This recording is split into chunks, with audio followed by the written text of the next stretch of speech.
ಯಲಬುರ್ಗಾ ಸರ್ಕಾರಿ ಆಯುರ್ವೇದ ಆಸ್ಪತ್ರೆ ವತಿಯಿಂದ ಉಚಿತ ಆರೋಗ್ಯ ತಪಾಸಣಾ.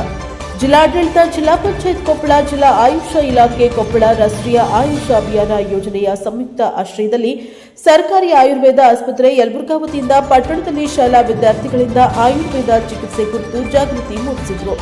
ಬಳಿಕ 60 ವರ್ಷ ವಯೋವೃದ್ಧರಿಗೆ ಕೀಲು, ಮೂಳೆ, ಬಿಪಿ, ಶುಗರ್, ವಿವಿಧ ಕಾಯಿಲೆಗಳ ತಪಾಸಣೆ ಚಿಕಿತ್ಸೆ ನೀಡಿ ಔಷಧಿ ಉಚಿತ ವಿತರಣೆಯನ್ನ ವಯೋಮಿತ್ರ ಆಯುಷ್ ತಪಾಸಣಾ ಮತ್ತು ಚಿಕಿತ್ಸೆ ಶಿಬಿರ ಕಾರ್ಯಕ್ರಮವನ್ನು ಇಂದು ಶುಕ್ರವಾರ ಶ್ರೀಧರ ಮುಂಡಿ ಬಸವಲಿಂಗೇಶ್ವರ ಹಿರೇಮಠದಲ್ಲಿ ಕಾರ್ಯಕ್ರಮ ನಡೆಸಿಕೊಟ್ಟರು.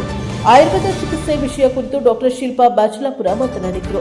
ಈ ಸಂದರ್ಭದಲ್ಲಿ ಡಾಕ್ಟರ್ ಪುಷ್ಪಾವತಿ ಪಾಗಿ, ಆಯುಷ ವೈದ್ಯರು, Eranna pharmacy officer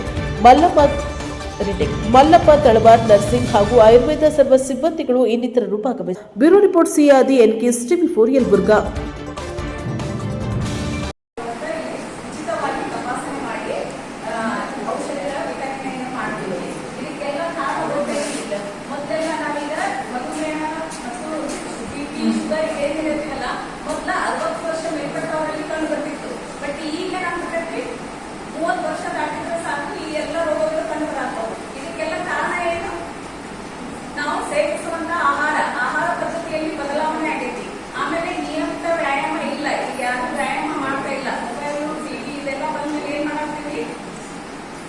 sedentary lifestyle ಅಂತ ಹೇಳ್ತೀವಿ. ಕುತ್ಕೊಂಡೇ ಎಲ್ಲ. ಆಮೇಲೆ ಈಗ IT ಕಂಪ್ನಿ ಅಲ್ಲೆಲ್ಲ ನೋಡ್ತೀವಿ 12 ತಾಸು 14 ತಾಸು ಕುತ್ಕೊಂಡೇ ನಾವೇನ್ ಮಾಡ್ತೀವಿ, ವರ್ಕ್ ಮಾಡೋದು.